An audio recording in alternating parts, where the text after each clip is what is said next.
Hello, good evening, and welcome to Thursday night's Hotline Live with myself, Keith Jackson. As you can see, I'm grateful, very grateful indeed, to be joined by Mick Gannon. And we've got a lot to talk about. Mick, obviously, two massive games tonight in terms of Dundee United and Hibs trying to get group football, European, Conference League. You know, I can't overestimate or kind of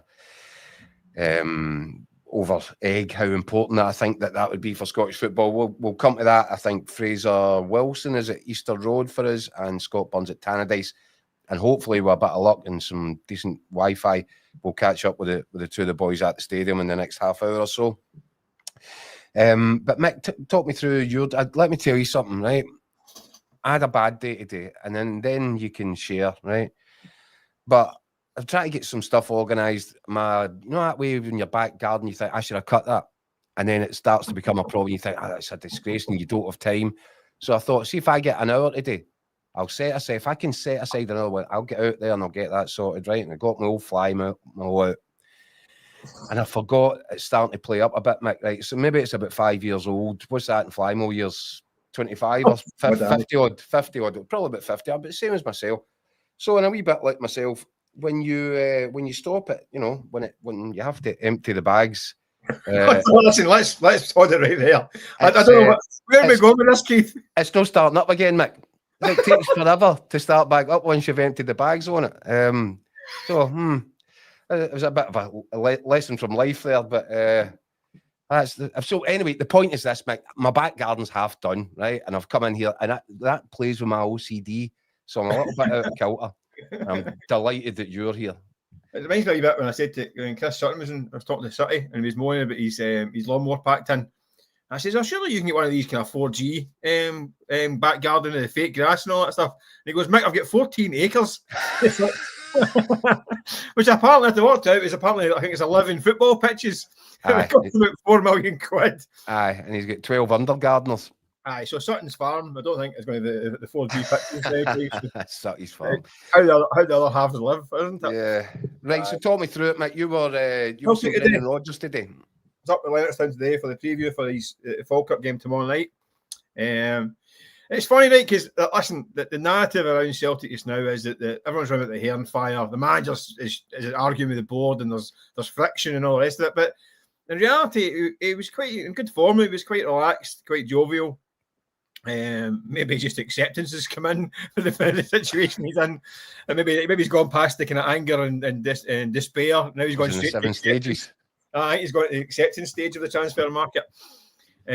So yeah, but he was in great form. I mean, it was listen, the usual. We asked about transfers, didn't sound particularly imminent. He did say he's going to be working right up to the kind of the wire before Wednesday's Champions League game against Kiryat Almaty. Obviously, the deadline passes tonight at 11 o'clock. Yeah. But it's a bit of a fake deadline, really, because you can add two wild cards up to the day before the game, and I don't think Celtic would be adding any more than that anyway. So I think that's, and plus anyone coming in now, I don't think there's trouble in the starting 11 at this stage, unless it's, I don't know, Yamal coming in. So what's the likelihood of that one, Mick? Not fairly, unlike myself, fairly slim.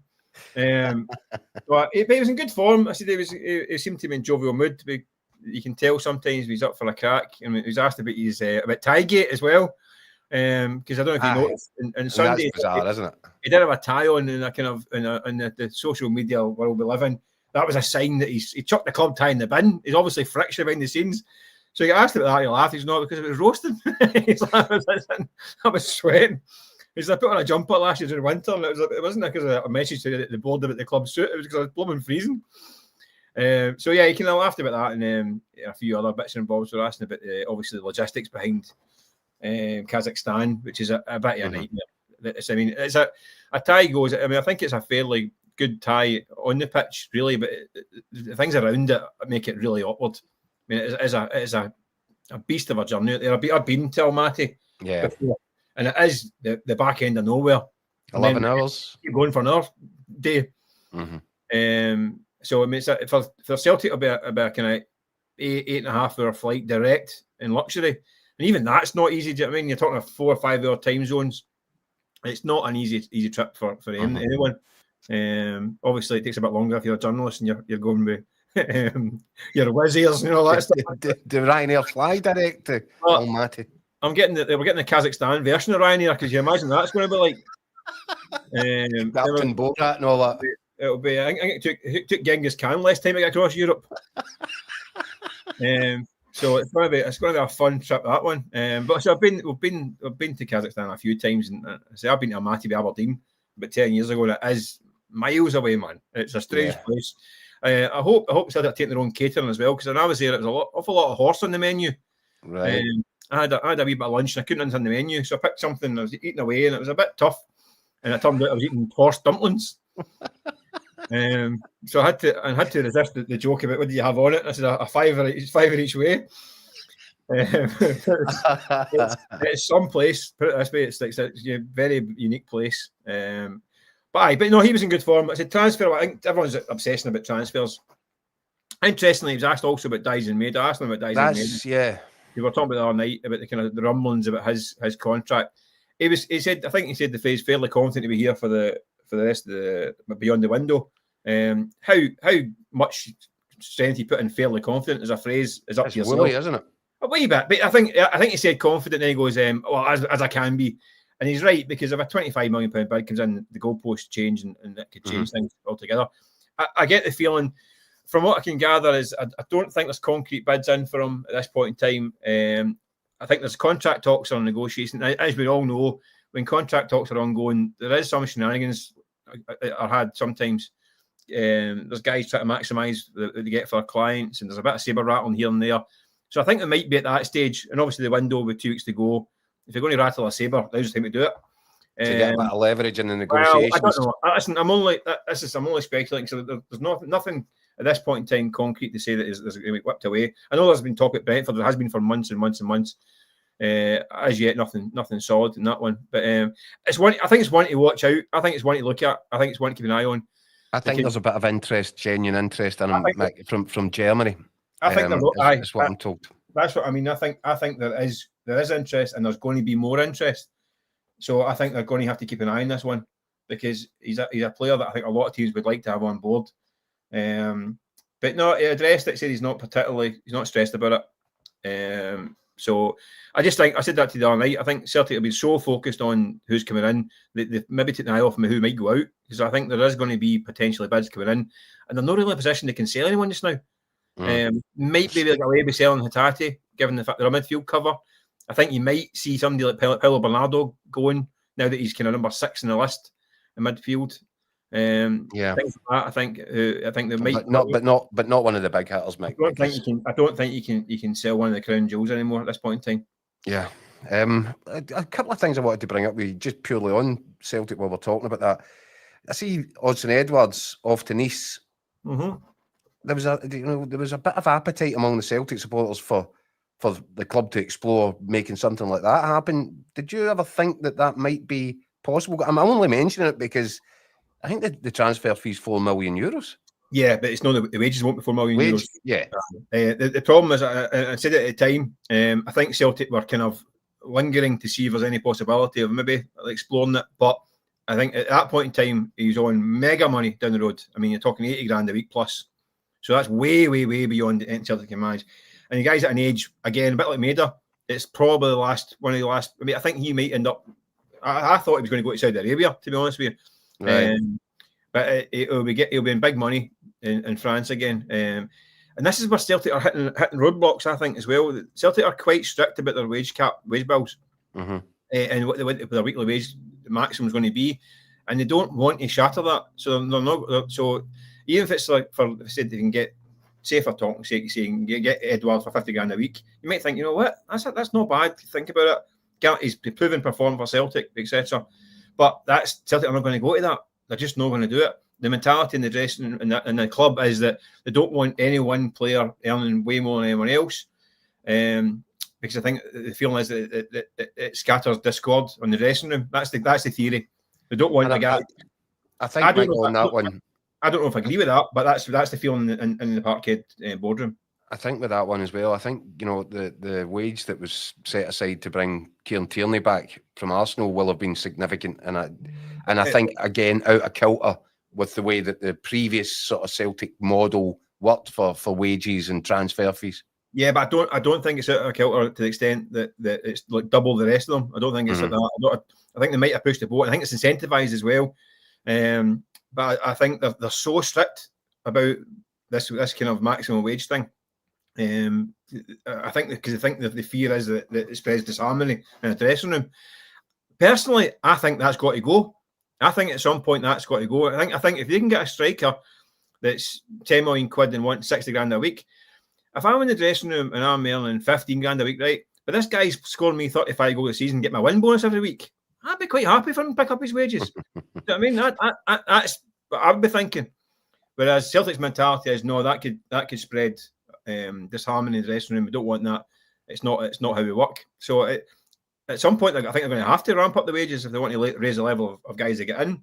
But this summer seems to be a kind of slight scaling back on that. I fear, Michael, that David Connor has given us an appraisal of our performance so far on the show tonight. These two are donkeys. I don't think he was talking about any of the Celtic Dyson Maeda and Odds Edward. That's about must be aimed at us, mate. Odds Edward and Dyson Maeda, they're not donkeys. That's about half. He always calls me that. Oh, Mick, come on, man. You're better. I know, it's too easy. Another one just to throw at you then. Obviously, there seems to be a lot of speculation, and for obvious reasons, around Ben Doak. Celtic are in desperate need of bringing in wingers. And Ben Doak, I think that he's got clubs like Leeds and various others, West Ham, are meant to be monitoring the situation with him. And Liverpool do appear ready, because I was looking at quotes from Arne Slot, and I think they are in favour of letting Ben Doak go out on loan to get some game time. Is that one that Celtic should be, rattling Liverpool's door over? Listen, it should be in an ideal world, but the reality is the demand for Ben Doak is going to be so high that it will blow Celtic out of the water. I mean, you're talking about teams like Leeds and all this stuff, and any team in England, the finances on offer are going to be too high. And plus, for the player himself as well, would he be coming back to Scotland be a good step for his career? Probably not. That's a kid that should get 50 odd games in a season, Mick, and then goes back to Liverpool with that extra experience. But 30 of them aren't going to help him. Let's be honest. Let's be brutally honest. I mean, 30 of the 50 games aren't going to benefit his career in that respect at his age. I think it's a kid who should be aiming to go to the very top. We've seen guys like your McTominays, your Gilmores, and others that have excelled, tested to a higher level, and hit the higher level. And we want to see him doing the same. And I think he'll get that by playing against top teams every week. I don't know, Mike. I mean, look, if Rangers, they've done something with Spurs, haven't they, for Mikey Moore? Young boy, bags of potential. Tottenham think the world of him, so much so that they've offered him a new long-term deal. They've signed him up on it. But they clearly looked at the prospect of going to a team that has a lot of the football for most of the 90 minutes that they play, and they seem to think that a season in Scottish football isn't the worst idea in the world for his development. I don't know about Ben Doak. I think that's something Celtic might want to explore. Yeah, listen, I thought he looked good at Middlesbrough last year. I just think he's it would maybe be a step back from him. I just think, listen, I take your point. I mean, Ben Doak's 19, nearly 20, so he's a bit further down the line. He's had a taste of it as well. I'd rather see him staying at Liverpool and finding his way there, but it seems to be the way that they bring these kids and they don't quite get an opportunity, some of them. But yeah, I mean, listen, if they could explore it, yeah, but I just think there's going to be so much competition and so much money on the table, it'll be hard to get them, I think. I don't know, I like the idea of it, and I like the idea, especially with Jota, the injury situation, where, even if it was the first 6 months of the season, and I know people say that Celtic don't like doing loan deals and all this, but the situation is fairly unique this summer, given Jota's signed, he's there, he's going to come back, but it might not be until the new year. So, does Celtic want to go and spend big on a winger who would then drop back out when Jota comes in, or a guy like Ben Doak you can get on loan and fills that gap? I fully expect them to buy a winger and get one on loan. I think that's what will be at the moment. That's what they're looking at. I think that we're trying to buy a striker, we're trying to buy a winger, and try to get another winger on loan. I think that's probably, and then try to left back, maybe even a loan one then as well at this stage.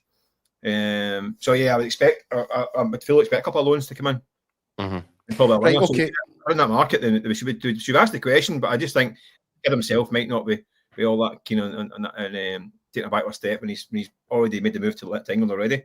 Yeah, I don't know. You know, I'm not sure that a season at Celtic would be seen as a backward step, especially if it got him the regular first team football that he needs.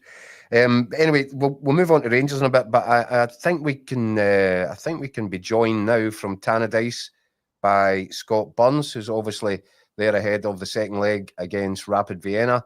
You see, yes, there by the magic. Scott, how are you doing, mate? You okay? I'm good. Yourselves?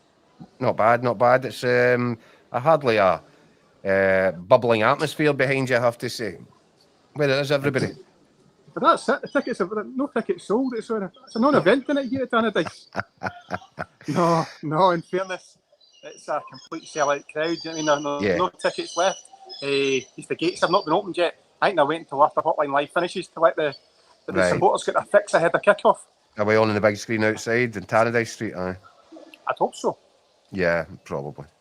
Bugsy, honestly though, they must be absolutely buzzing for this. Absolutely buzzing for this game after the standard of performance that they turned in the first leg, 2-2 draw.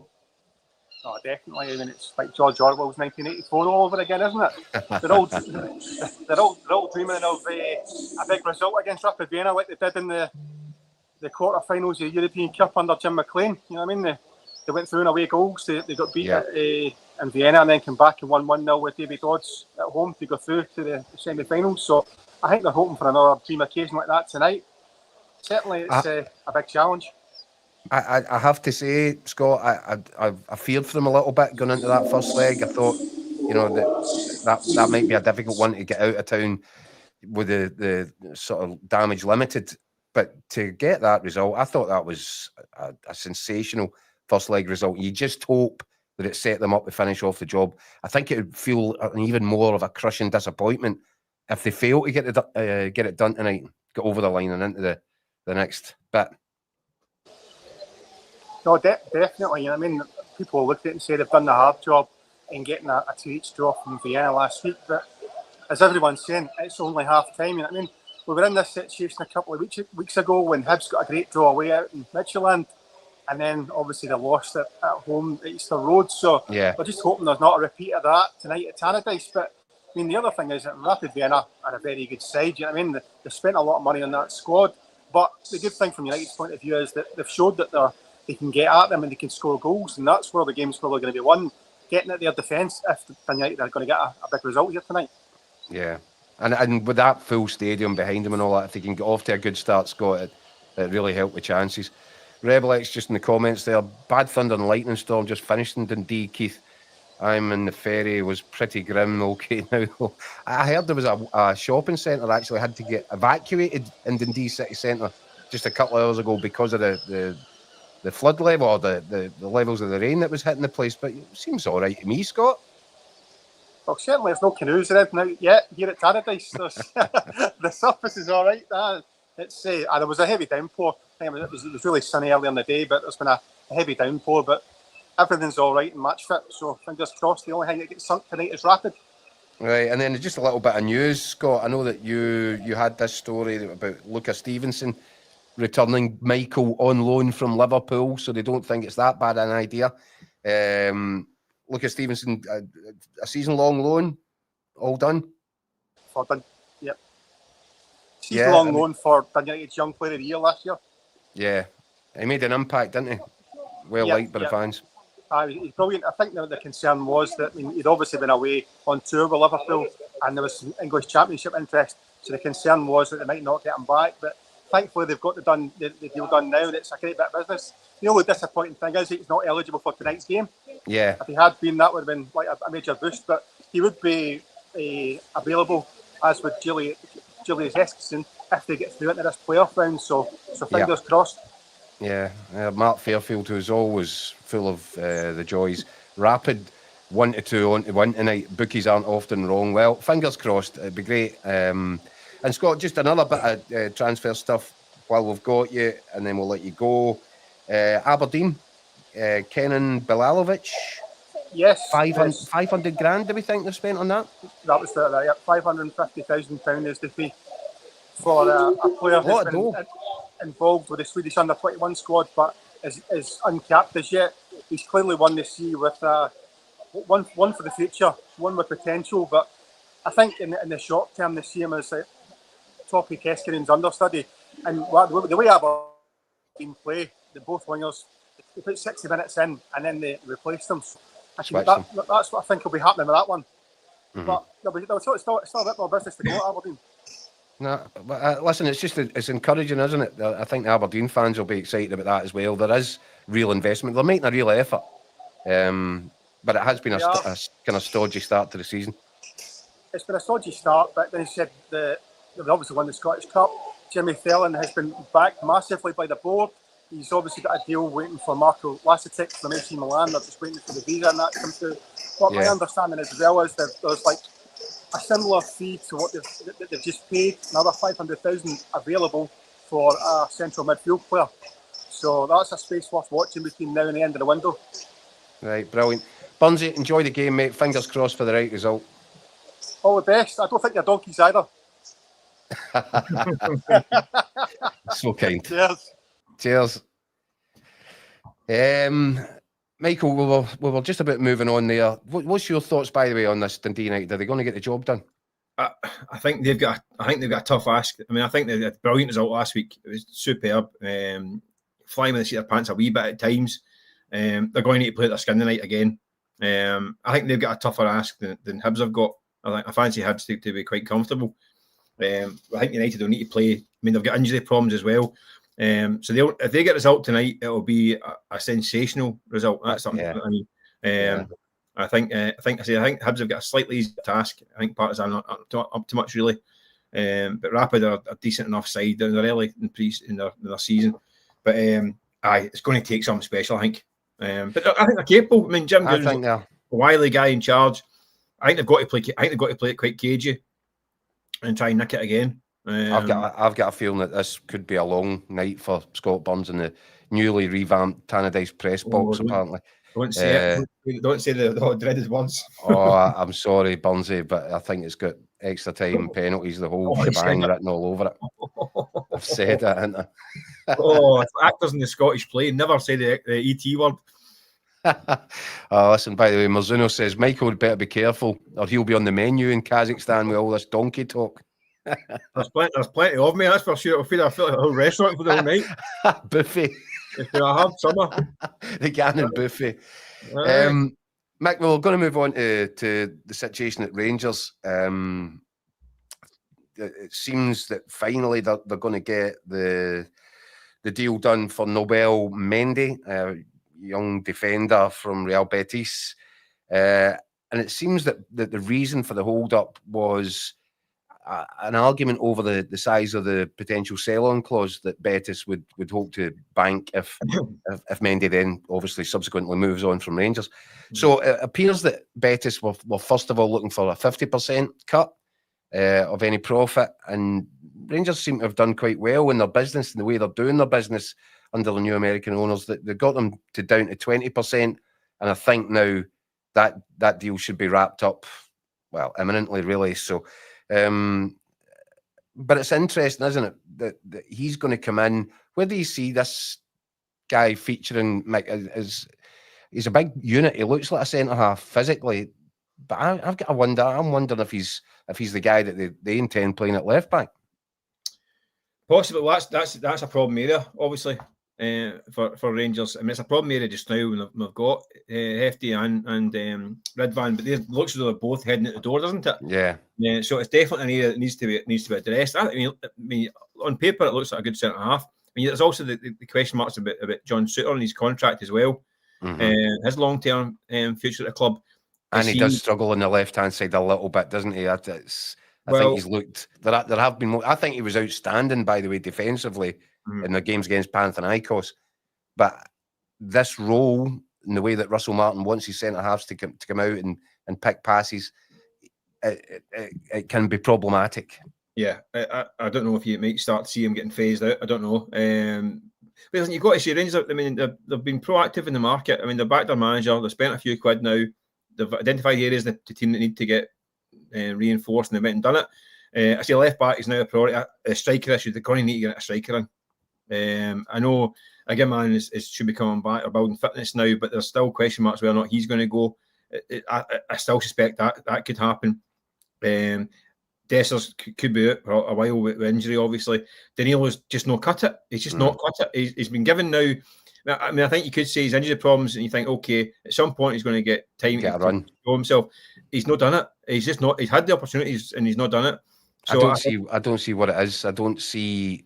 I look at Danilo, and it makes you wonder. I wonder who the scout was that went, watched him, had a look, and said, "Oh wow, there's a Brazilian guy over at Feyenoord. Honestly, 6 million. It's a snap." Yeah, because he's not particularly pacey. No, he's not physical. His link-up play is not great. I'm staggered at the thought that somebody went and watched him and went back and said, "Oh yeah, this one's worth going for." It's staggering. But you're right, Mick, and it leaves them with a problem. And the latest that we're hearing. There's a question here from Craig Keith. Have you heard any info? Raskin to Villa for 15 million. I had heard a number of weeks ago that Villa were really interested in him. However, I was also aware around about that time that Wolves have been very very keen on him for, I'm going to say now, at least 6 months, longer than that.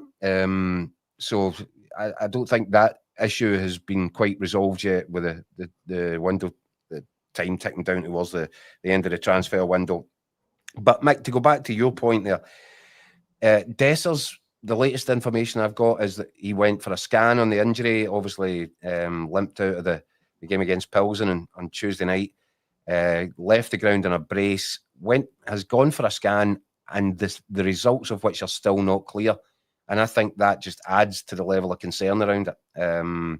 Because if Dessers, for a number of reasons, like a domino effect, if they were thinking about doing the deal to sell Dessers this summer, well, if he's out for, a number of weeks, months, whatever it could be, that deal's not getting done. If that deal's not getting done, then what are you doing with Egerman? And if Dessers not fit to play, what are you going to do with Egerman? So potentially, whether it was 14, 15 million pound for Egerman and 5 or 6 for Dessers, that's 20 million pounds thereabouts of deals that might now have to be put on hold. Yeah. And I don't know, I think it leaves them in a really difficult position right now. It does. It's a major headache, and it's a stick and twist thing at football. It is. I mean, a month or so ago, what was it, £3.5-4 million on the table for Dessers, didn't accept it, holding it for more, didn't come in, and now he's injured and he could lose out on it. So they might have to go and spend £4 or £5 million to get a replacement, and even though he's still in the building. Yeah. And this is a tightrope that clubs need to walk at times.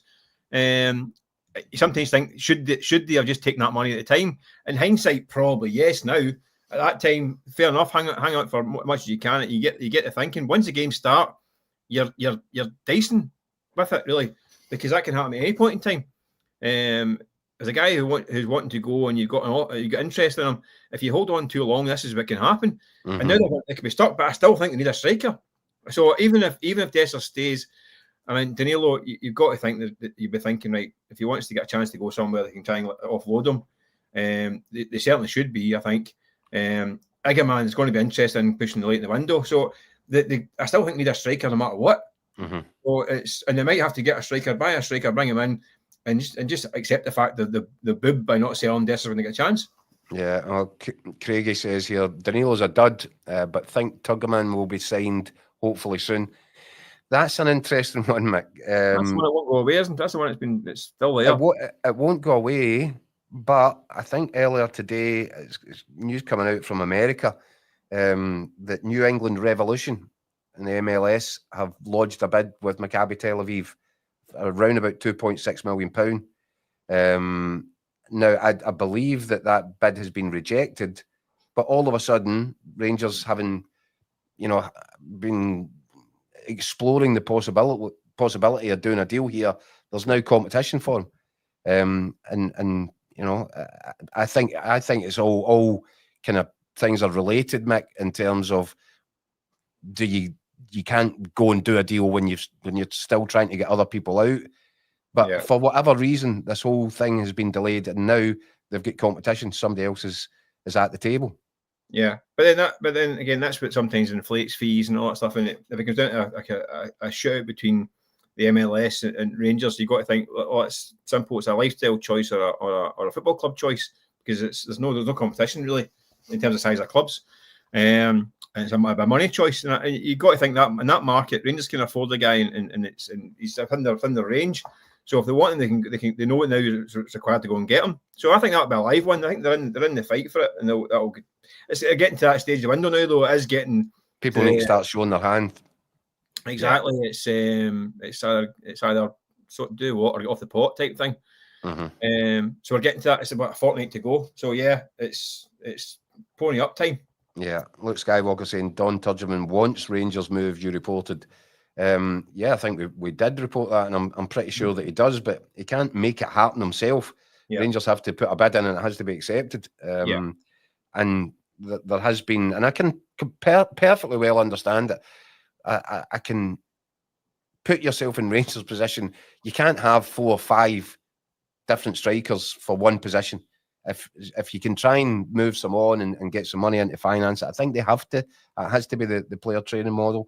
But the Turgeman, I just feel the Turgeman one becomes a little bit more complicated if other offers are now starting to come in for him. Yeah, but also it's such an important role in the team. I mean, it's to get. I mean, Dessers for all his faults, he did score a lot of goals for the season. I just think a lot of his goals came not at the right times. I mean, they weren't the winning goals in cup finals or whatever it is. It was a lot of goals, but not key ones sometimes. Need a guy that can produce the goods when it matters. And that's where Dessers kind of fell down a wee bit. But it's such an important role. I mean, they just spent money, by the way. I mean, they just spent, what, 20 million quid this summer? Yeah. So I don't think anyone can accuse them of not spending any dosh. And it might take more than one. It is going to take Russell Martin more than one window to sort this out. It's going to take 2 or 3 windows to get anywhere near what he wants fully. Yeah, but I think the bigger debate on that one is Russell Martin going to get 2 or 3 windows, Mick? Because there's a bit. I think he should. I don't think any manager. I think you've got to give him windows. I know they say there's red flags or they had poor performances, but you've got to give a guy a chance to build his own team. And he mentioned himself, day one, he said there's too many folk in that dressing room that have got the wrong mentality. So it's going to take him a while to get rid of all that stuff and get his own stamp on it. So until he gets his full stamp on it, I don't think it's fair to kind of totally judge him. But what manager gets 2, 3, 4 windows now? That's the reality, isn't it? Well, obviously, Celtic have got Falkirk. That's tomorrow night, Mick, isn't it? Friday night? Yeah, on the back shift tomorrow night. And Rangers at home to Alloa in the League Cup. All sides that are involved just now try to get through into the quarterfinals. I'll be interested to see. Well, I'm actually interested in both those. I'm interested in all the ties. But a couple of things. Falkirk actually put on such a good show in the same competition, same stage, I think, this time last summer, Mick, that the word, the way Brendan Rodgers was talking today, I think Celtic certainly won't take them lightly or as lightly as perhaps they did 12 months ago. I don't think. I think he'll put he's pretty much his strongest team on Friday night. I think any temptation to rest and rotate, I think he'll wait. I think historically, looking back at these ties through the years, Rodgers tends that first tie might have seen chances to change things. He hasn't. He goes with his strongest team. I think they're still building fitness. Guys like Arthur Johnson, Cameron Carter-Vickers, these are guys that are all building their fitness. They're not quite there yet. Kieran Tierney's another one. So I know they've got a big European game on the Wednesday, but it's an extra day's recovery. I think he'll put out his strongest 11. You might see a change in goalkeeper. You might see him play Sinisalo. That's one I think you might look at. But Luke McCowan? Luke McCowan. Yeah, but I still think he might want to go with his full strength team that he wants to play next Wednesday. I mean, so I went back and looked at the ties before European games as well. Not in his first spell and his second spell, and he tends to roll out his full team before a European game rather than wrapping cotton wool. He wants some momentum getting at the next one. So I think you'll see him put out a strong side. He won't underestimate Falkirk, that's for sure. He knows John McGlynn really well. Gave him a job last time round, didn't he? Yeah. He was on his scouting staff last round, a big admirer, and vice versa. John McGlynn had a kind of epiphany working with Brendan Rodgers. That's right. And when he was at Hearts, he was a kind of, I'm not say a typical kind of Hearts manager, but he had a certain style, very Scottish kind of style. And then watching Brendan in action, he saw the light type thing, and he changed his ways. I mean, his team's at Wraith and at completely. I mean, it's been great to see. I think he's a great manager, John McGlynn. I think his team are a wee bit wanting at this level at the moment. I think he could have some more experience for this year. So I think they're going to find it tough, but they'll give Celtic a game. They'll be proactive and they'll be cute. And Celtic will not treat them lightly. That's for sure. They'll certainly go there and try to make a match of it, won't they? They'll not go there with survival in mind. They'll go thinking they can throw down a challenge. I think they went 1-0 up and 2-1 up last year in the game. I think they finished 5-2 at Celtic eventually, but I think they went ahead twice in the game. It was actually the next round. Ahead with about 20 minutes to go, were they not? It was a late flurry that sealed it. Aye, but they went ahead. But I think it was the next round after this one last year. Right, if I remember rightly.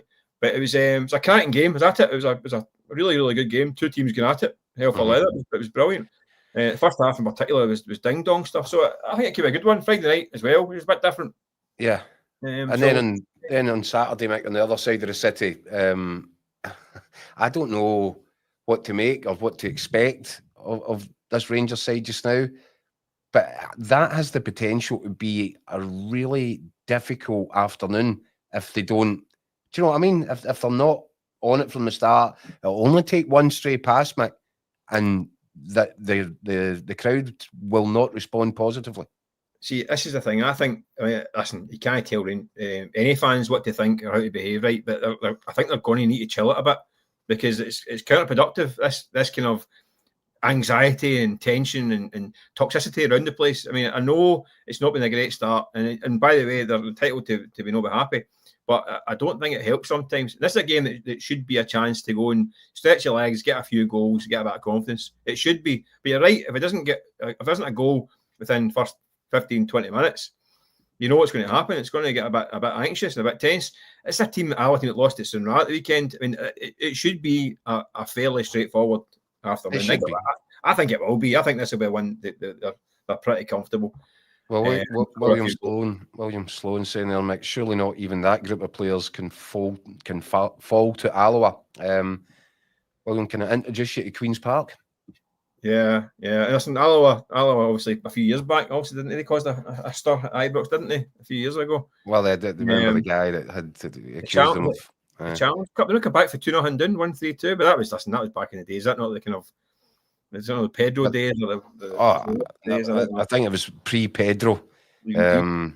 But yeah, I think that was. It would have been. That was a shocker. But I can't see anything near that way. I think it was a comfortable victory and a few goals. I think look, this is what I'm saying, mate. Every part of your body, your brain tells you that's exactly what that contest is going to look like.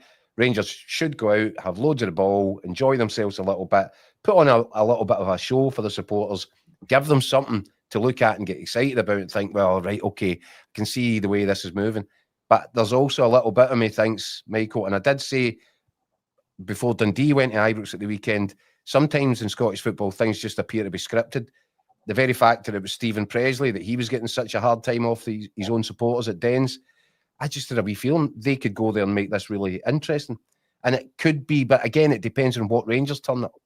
Yeah. If Rangers move the ball properly, if they're fast, if they're at it, if they're aggressive, they should be able to take care of business quite easily. But the flip side being, if they're ponderous, if they're slow, if they're misplacing passes, then, as you said, the anxiety levels are going to go up through the roof. Yeah. It's the early goal is key to these things, isn't it? It's always if you get the early goal, it's a bit of a canter. If not, it can get a bit stressful. But I still think that there's enough quality. I mean, to get through this one without any hassle. Mm-hmm. All right, Mick. Well, listen, I thank you very much for joining us. We were hoping for Fraser Wilson, but apparently he texted me. He said he's having absolute nightmares getting through the traffic on his way to Easter Road. So we'll wish him all the best. We'll wish Hibs all the best. We'll wish United all the best. Let's hope for another really positive kind of Thursday night for Scotland's teams in Europe. And let's hope for a cracking weekend as well, Mick. Yeah, I'm on the coefficient. So I'm laughing because I can see Fraser trying to get in the front at Easter Road right now. But we've basically just ended the show for us. So thanks for joining. We get a pie for us. Right, listen, thanks very much, everybody. Thanks for all your comments. Thanks for joining us. Enjoy tonight's games. Enjoy the weekend. And we'll be back at 6 p.m. on Sunday.